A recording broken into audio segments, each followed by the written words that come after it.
DKT state PCS। अगर आप केवल स्टेट PCS के वीडियो देखना चाहते हैं तो सब्सक्राइब करिए DKT स्टेट PCS।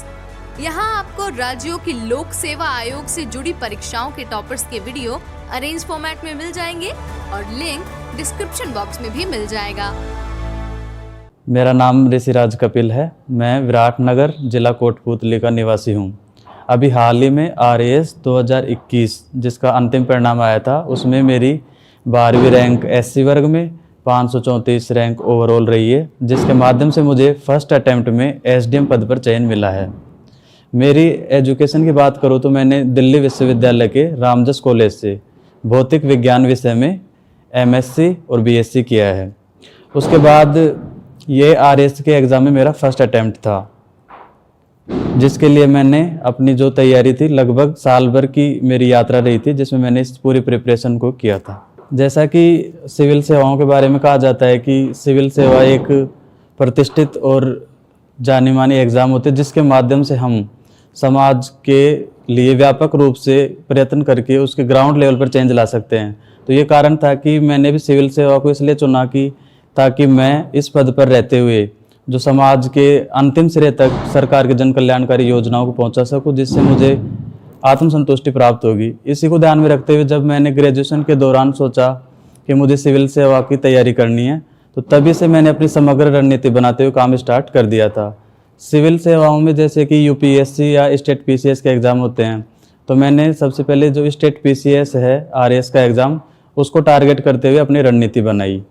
उस रणनीति के दौरान सबसे पहले मैंने ये समझा कि इस एग्ज़ाम का नेचर क्या होता है, क्योंकि कोई भी काम अपन करें तो उसके लिए ये ज़रूरी है कि हम क्या करने जा रहे हैं और क्यों करने जा रहे हैं एवं उसको कैसे किया जाए, इस पर पहले से प्लानिंग की जाए। किसी भी काम को पूरा करने के लिए प्रॉपर प्लानिंग ज़रूरी है। इसके लिए मैंने ग्रेजुएशन के साथ ही जो RAS का सिलेबस है, एग्ज़ाम पैटर्न कैसा है, कितने टाइप के क्वेश्चंस आते हैं, किस चरण में क्या पूछा जाता है, उसकी तैयारी एक प्लान बनाने के साथ शुरू कर दी थी। जैसा कि RAS में प्रीलिम्स होता है, मेंस और उसके बाद साक्षात्कार होता है।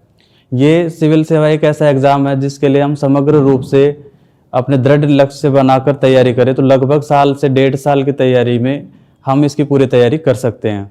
जैसा कि इसके 3 चरण है, प्रीलिम्स एग्ज़ाम, मेंस एग्ज़ाम और इंटरव्यू। तो सबसे पहले इसका प्रीलिम्स एग्ज़ाम होता है, जो कि जब RPSC द्वारा नोटिफिकेशन जारी किया जाता है वैकेंसी का, उसके लगभग 2 से 3 महीने के बाद प्रीलिम्स का एग्ज़ाम किया जाता है। जब RPSC की 2021 वाली RAS की वैकेंसी आई तो उस दौरान हमें प्री के लिए लगभग 3 माह का समय मिला था, परंतु उस दौरान ये पहले से क्लियर था कि प्री का एग्ज़ाम कैसा होगा और किस तरीके से हमें पढ़ना है। तो जो 3 महीने मिले उस दौरान मैंने प्री की जो तैयारी की वो अपने स्वयं के स्तर पर करी थी। एग्ज़ाम पैटर्न को समझा, कितनी क्या कट ऑफ जाती है उसको एनालिसिस किया।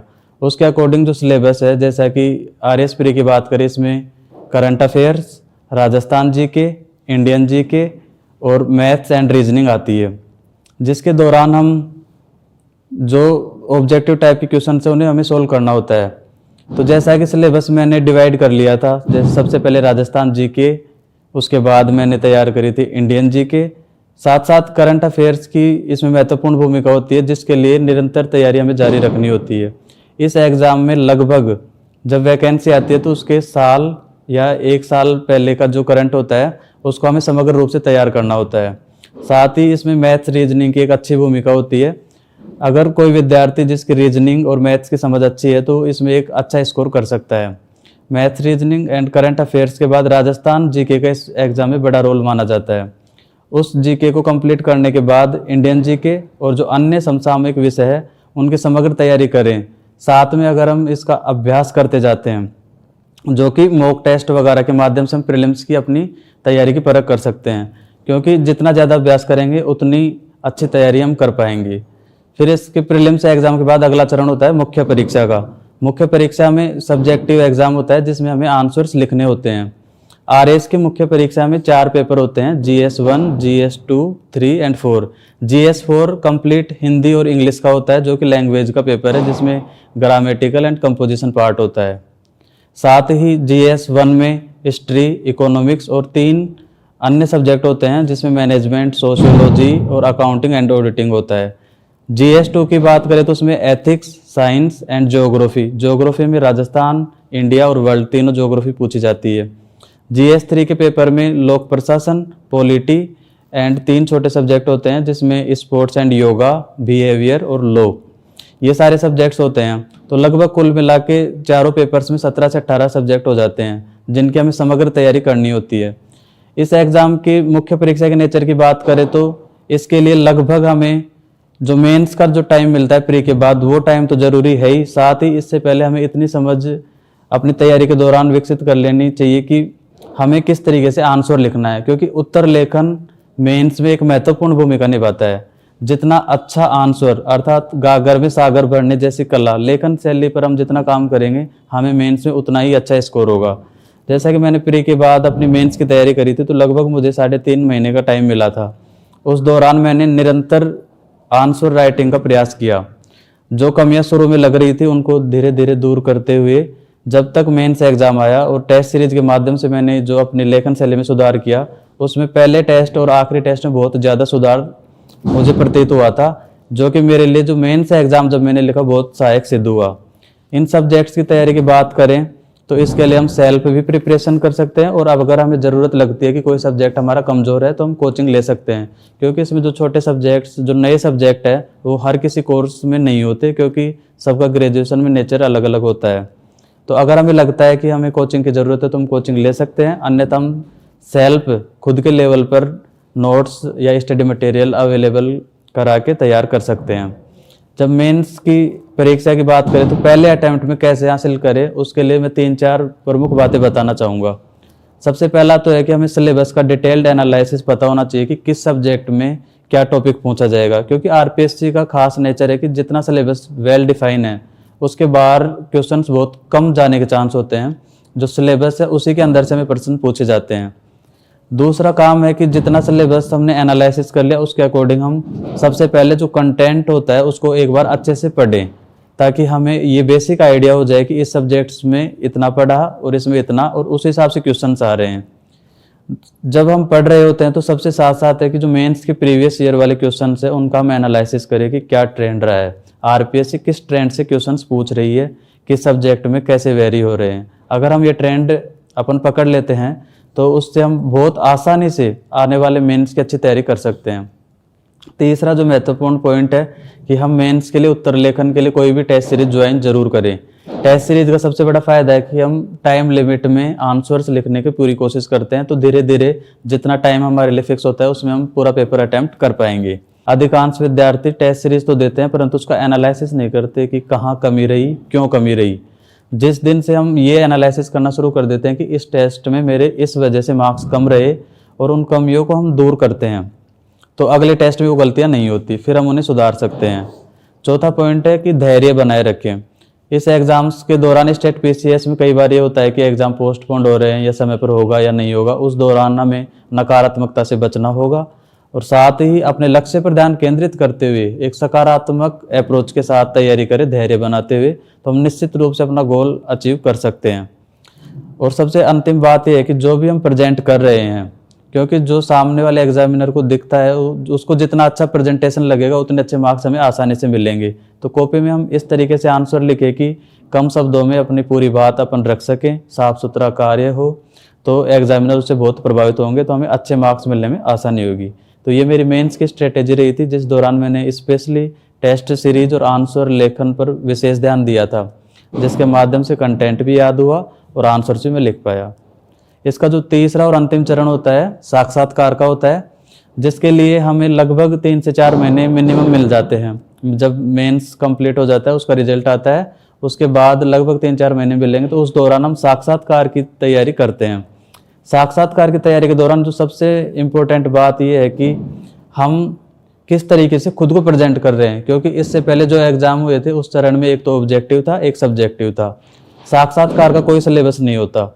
साक्षात्कार में जितना जीवन में हमने सीखा है अब तक की यात्रा में कि क्या क्या अनुभव हुए, अपने क्षेत्र की कितनी जानकारी है, अपने सब्जेक्ट की कितनी जानकारी है, अपने समसामयिक मुद्दे हैं जैसे करंट में क्या चल रहा है, देश दुनिया में क्या चल रहा है, राज्य में क्या चल रहा है, किस क्षेत्र में क्या प्रोग्रेस है, आपकी हॉबी क्या है, आपका इंटरेस्ट किस क्षेत्र में है, उन सब चीज़ों पर एक व्यक्तित्व परीक्षण किया जाता है।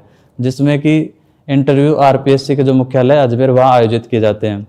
इंटरव्यू की प्रिपरेशन के दौरान हम सबसे पहले तो हमें अपना कॉन्फिडेंस बिल्ड करना होता है ताकि हम आसानी से अपनी बात रख सकें। इसके लिए मॉक प्रैक्टिस बहुत ज़रूरी है। मॉक प्रैक्टिस के साथ साथ हम ग्रुप डिस्कशंस कर सकते हैं, जिसमें अपने जो साथी दोस्त हैं जिन्होंने आरएस मेंस पास किया है उनके साथ बैठकर हम तैयारी स्टार्ट कर सकते हैं। जब हम ग्रुप डिस्कशन स्टार्ट करते हैं, खुद बोलने की प्रैक्टिस करते हैं, तो स्टार्टिंग में लगता है कि कैसे होगा, परंतु निरंतर अभ्यास एक ऐसी चीज़ है जिसके माध्यम से हम अपनी कमियों को दूर करते हुए अच्छाई प्राप्त कर सकते हैं। इस प्रकार इंटरव्यू एक महत्वपूर्ण रोल अदा करता है, क्योंकि इंटरव्यू के मार्क्स जब आते हैं तो लास्ट में जब टोटल एग्रीगेट रैंक बनती है तो एक एक आधे नंबर की वजह से हम ड्रीम पोस्ट से दूर रह सकते हैं। इसलिए हर चरण का अपना महत्व है। इसमें मेंस और इंटरव्यू के मार्क्स के आधार पर अपनी रैंक बनती है। तो मेंस में भी और इंटरव्यू में भी हमें कोशिश करनी चाहिए कि हम ज़्यादा से ज़्यादा मार्क्स ला सकें। तो इस प्रकार तीनों चरणों की एक समग्र तैयारी लगभग साल से 1.5 साल में की जा सकती है। इस दौरान स्टडी मटेरियल एक तो एनसीईआरटी की बुक्स पर हम विशेष ध्यान दे सकते हैं, जो हमें बेसिक अंडरस्टैंडिंग बनाने में हेल्प करेगी। दूसरा ये है कि किसी भी कोचिंग का सहायक मटेरियल, जिससे हम सिलेबस के अकॉर्डिंग टॉपिक्स देख सकते हैं कि क्या क्या उसमें से पूछा जा रहा है। तो हम एक समग्र रूप से अपने खुद के नोट्स बना सकते हैं जिनकी हम एग्जाम में तैयारी करें। और इंटरव्यू के दौरान करंट अफेयर्स के नोट्स बनाए जाना बहुत ज़रूरी है, क्योंकि उस दौरान हमें कंपाइल करना होता है कि लगभग पिछले साल भर से क्या क्या घटनाएं हो रही है, तो उनको हम लिख लेते हैं। तो जब रिवीजन करते हैं लास्ट में तो हमें एक जगह कलेक्शन रहता है, तो आसानी रहती है। इस प्रकार हम तीनों चरणों की एक अच्छी तैयारी कर सकते हैं। किसी ने कहा भी है कि जीतने वाले अलग काम नहीं करते, परंतु वो हर काम को अलग तरीके से करते हैं।